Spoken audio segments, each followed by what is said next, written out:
ನಮಸ್ಕಾರ, welcome back to the channel. ತುಂಬಾ ದಿವಸದಿಂದ ಈ ರೀತಿಯಾದ ಒಂದು ಶರ್ಟ್ ಪೀಸು ನನ್ನ ಹತ್ರ ಹಾಗೆ ಉಳಿದಿತ್ತು. ಇದು ಕಾಟನ್ ಶರ್ಟ್ ಪೀಸು.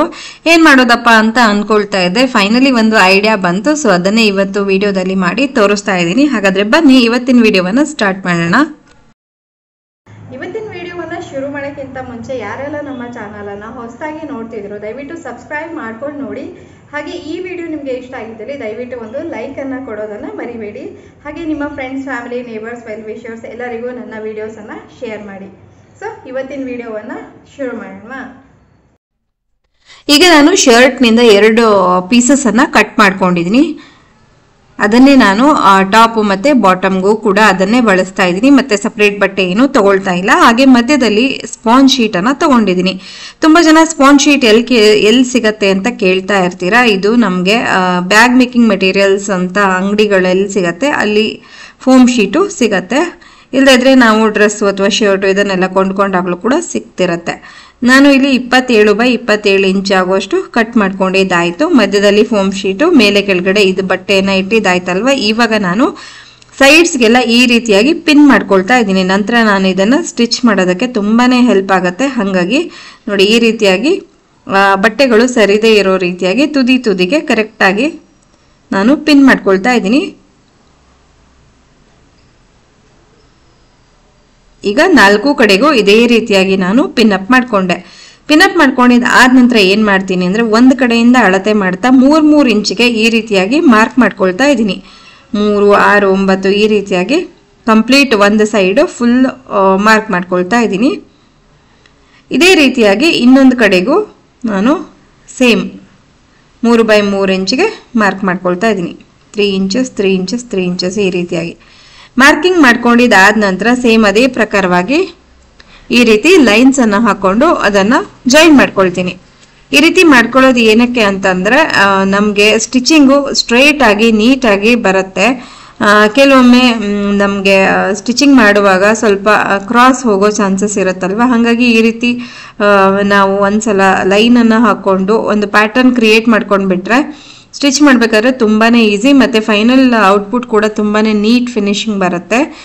ನೀವು ತುಂಬಾನೇ ಎಕ್ಸ್ಪರ್ಟ್ ಆದ್ರೆ ಮಾತ್ರ ಡೈರೆಕ್ಟ್ ಆಗಿ ಮಾಡ್ಕೊಳ್ಳಿ. ನಾನು ಹಿಂದೆ ನನ್ನ ಸೀರೆಯನ್ನ ಬಳಸಿ ರಜಾಯಿ ಮಾಡುವಂತ ವಿಡಿಯೋವನ್ನ ಮಾಡಿದ್ನಲ್ಲ, ಅದರಲ್ಲಿ ಏನಾಗಿತ್ತು ಅಂದ್ರೆ ಸೀರೆಗಳಿಗೆಲ್ಲ ಲೈನ್ಸ್ ಇತ್ತು. ಹಾಗಾಗಿ ನಮ್ಗೆ ಸ್ಟಿಚ್ ಹಾಕುವಾಗ ಈಸಿ ಆಗುತ್ತೆ. ಈ ಬಟ್ಟೆಯನ್ನ ನೋಡಿದ್ರೆ ಇದು ಜಸ್ಟ್ ಅಲ್ಲಲ್ಲಿ ಫ್ಲವರ್ಸ್ ಇದೆ ಬಿಟ್ರೆ ಒಂದು ಪ್ರಾಪರ್ ಪ್ಯಾಟರ್ನ್ ಇಲ್ಲ. ಹಾಗಾಗಿ ಈ ರೀತಿಯಾಗಿ ಲೈನ್ಸ್ ಅನ್ನ ಹಾಕೊಂಡ್ಬಿಟ್ರೆ ಸ್ಟಿಚ್ ಮಾಡೋಕ್ಕೆ ಈಸಿ. ತುಂಬಾನೇ ಲೈಟ್ ಆಗಿ ಕಾಣುವಂತ ಯಾವ್ದಾದ್ರು ಒಂದು ಚಾಕೆಯಿಂದ ಹಾಕೊಂಡ್ರೆ ಒಳ್ಳೇದು.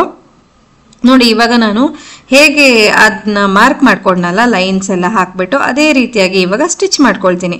ಮೊದಲಿಗೆ ಏನ್ ಮಾಡ್ತೀನಿ ಅಂದ್ರೆ 4 ಬಾರ್ಡರ್ಸ್ ಅನ್ನು ಸ್ಟಿಚ್ ಮಾಡ್ಕೊಂಡು ಬಿಡ್ತೀನಿ. ಆವಾಗ ಮಧ್ಯದಲ್ಲಿ ಮಾತ್ರ ಉಳಿದಿರುತ್ತೆ ಸ್ಟಿಚ್ ಮಾಡೋದಕ್ಕೆ. ಹಾಗೆ ಮಧ್ಯದಲ್ಲಿ ಉಳಿದಂತ ಭಾಗವನ್ನ ಈ ರೀತಿಯಾಗಿ ನೀಟಾಗಿ ಸ್ಟಿಚ್ ಮಾಡಬಹುದು. ಮತ್ತೆ ಇನ್ನೊಂದೇನು ಅಂತಂದ್ರೆ, ನಾವು ತುಂಬಾನೇ ಎಳೀತಾ ಸ್ಟಿಚ್ ಮಾಡಬಾರ್ದು. ಆವಾಗ ಬಟ್ಟೆ ಏನಾಗುತ್ತೆ, ಸ್ವಲ್ಪ ಕ್ರಶ್ ಆಗ್ಬಿಡತ್ತೆ. ಹಾಗಾಗಿ ಲೂಸ್ ಆಗಿ ಜಸ್ಟ್ ಸ್ಟಿಚ್ ಹಾಕ್ತಾ ಹೋಗ್ಬೇಕು ಅಷ್ಟೇ. ಸ್ಟ್ರೈಟ್ ಆಗಿ ನಾವು ನಾರ್ಮಲ್ ಮಾರ್ಕಿಂಗ್ ಮಾಡ್ಕೊಂಡಿದೀವಲ್ಲ ಅದ್ರ ಮೇಲೆ ಜಸ್ಟ್ ಸ್ಟ್ರೈಟ್ ಆಗಿ ಸ್ಟಿಚ್ ಹಾಕ್ತಾ ಹೋಗ್ಬೇಕು. ತುಂಬಾ ಎಳಿಬಾರ್ದು ಬಟ್ಟೆಯನ್ನ. ನೋಡಿ, ಈ ರೀತಿ ಲೂಸ್ ಆಗಿ ಆರಾಮಾಗಿ ಸ್ಟಿಚ್ ಮಾಡಿದ್ರೆ ಆಯ್ತು. ಇದು ಹೊಲಿಯೋದು ತುಂಬಾನೇ ಈಸಿ. ನನಗಂತೂ ತುಂಬಾನೇ ಇಷ್ಟ ಪರ್ಸ್ನಲಿ ರಜಾಯಿಗಳನ್ನ ಹೊಲಿಯೋದಕ್ಕೆ. ಅದೊಂಥರ ನನಗೆ ತುಂಬಾನೇ ಒಂಥರ ಒಳ್ಳೆ ಸ್ಟ್ರೆಸ್ ಬಸ್ ತರ ಆಗತ್ತೆ. ನೋಡೋರಿಗೆ ಇಷ್ಟು ದೊಡ್ಡದು ಹೇಗಪ್ಪ ಹೊಲಿತಾರೆ ಅಂತ ಅನ್ಸುತ್ತೆ. ಬಟ್ ಹಂಗಿಲ್ಲ. ಒಂದ್ಸಲ ನಾವು ಇನಿಷಿಯಲ್ ಸೆಟಪ್ ಅನ್ನ ಮಾಡ್ಕೊಂಡ್ಬಿಟ್ರೆ ಈಸಿ ಹೊಲಿಯೋದು. ನನಗಂತೂ ತುಂಬಾನೇ ಇಷ್ಟ. ಸೊ ಇದು ಹೊಸ ಬಟ್ಟೆಯಲ್ಲಿ ಮಾಡಿರೋದು. ಮತ್ತೆ ಫೈನಲ್ ಆಗಿ ಇದು ನ್ಯೂ ಬಾರ್ನ್ ಬೇಬಿಗೆ ಮಾಡಿರುವಂತ ರಜಾಯಿ. ಯಾರನ್ನೋ ಮನ್ಸಲ್ಲಿ ಇಟ್ಕೊಂಡು ಮಾಡಿರೋದಲ್ಲ, ಜಸ್ಟ್ ಒಂದು ವಿಡಿಯೋ ಪರ್ಪಸ್ಗೆ ಮಾಡಿದಾಯ್ತು. ಇವಾಗ ಮಾಡಿದ ಹಾಗೆ ಇದೆ. ಯಾರಿಗಾದ್ರೂ ಹೊಸದಾಗಿ ಮಗು ಹುಟ್ಟಿದಾಗ ಅದನ್ನ ಗಿಫ್ಟ್ ಮಾಡ್ತೀನಿ.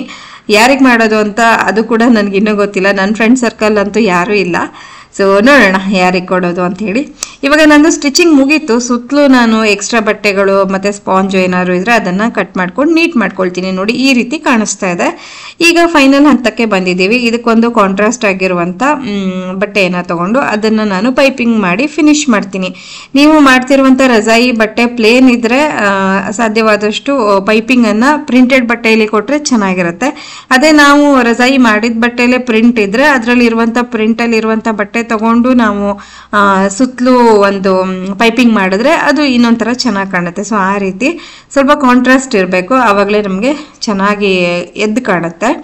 ಈಗ ನೋಡಿ ನಾನಿಲ್ಲಿ ಆಲ್ಮೋಸ್ಟ್ 3 ಇಂಚಿಗೆ ಬೇಕಾಗಿರೋಷ್ಟು ಪಟ್ಟಿಯನ್ನು ಕಟ್ ಮಾಡ್ಕೊಂಡಿದ್ದೀನಿ. 4 ಕಡೆಗೂ ಎಷ್ಟು ಬೇಕೋ ಅಷ್ಟನ್ನು ಮಾಡ್ಕೊಂಡಿದ್ದೀನಿ. 2 ಕಡೆಗೆ ಸ್ವಲ್ಪ ಲೆಂತ್ ಜಾಸ್ತಿ ಇರಬೇಕು. ನೆಕ್ಸ್ಟ್ ನಾನು ನಿಮಗೆ ಇಲ್ಲಿ ವಿಡಿಯೋದಲ್ಲಿ ತೋರಿಸ್ತೀನಿ ಸ್ಟಿಚಿಂಗ್ ಮಾಡಬೇಕಾದ್ರೆ. ನೋಡಿ ಇವಾಗ ಇದು ಅಂಚು ಈ ರೀತಿ ಕಾಣಿಸ್ತಾ ಇದೆಯಲ್ಲ, ಅದ್ರ ಮೇಲೆ ನಾನು ಕಟ್ ಮಾಡ್ಕೊಂಡಿರೋ ಒಂದು ಪೀಸ್ ಬಟ್ಟೆನ ಈ ರೀತಿಯಾಗಿ ಇಡ್ತಾ ಇದ್ದೀನಿ. ಸೊ ಈ ರೀತಿಯಾಗಿ ಇಟ್ಬಿಟ್ಟು ಸ್ಟ್ರೈಟ್ ಸ್ಟಿಚನ್ನು ಹಾಕ್ಕೊಳ್ಬೇಕು ತುದಿ ತನಕನೂ.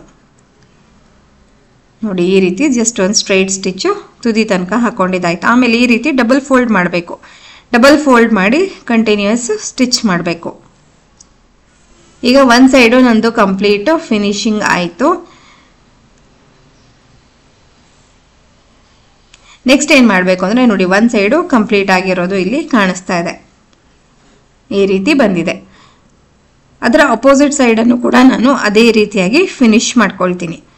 ಈಗ ಏನು ಮಾಡಬೇಕು ಅಂದರೆ ಇನ್ನೆರಡು ಭಾಗ ಖಾಲಿ ಉಳಿತಲ್ವ, ಅದನ್ನು ಈ ರೀತಿ ಫಿನಿಶ್ ಮಾಡ್ಕೊಳ್ಬೇಕು. ನೋಡಿ ಇಲ್ಲಿ ಪಟ್ಟಿಯಲ್ಲಿ ಸ್ವಲ್ಪ ಬಟ್ಟೆ ಎಕ್ಸ್ಟ್ರಾ ತೊಗೊಳ್ತಾ ಇದ್ದೀನಿ, 1 ಇಂಚ್ ಆಗೋಷ್ಟು ಎಕ್ಸ್ಟ್ರಾ ತೊಗೊಂಡ್ರೆ ಸಾಕು, ಕಾಣಿಸ್ತಿದೆ ಅಂದ್ಕೊಳ್ತೀನಿ ವಿಡಿಯೋದಲ್ಲಿ.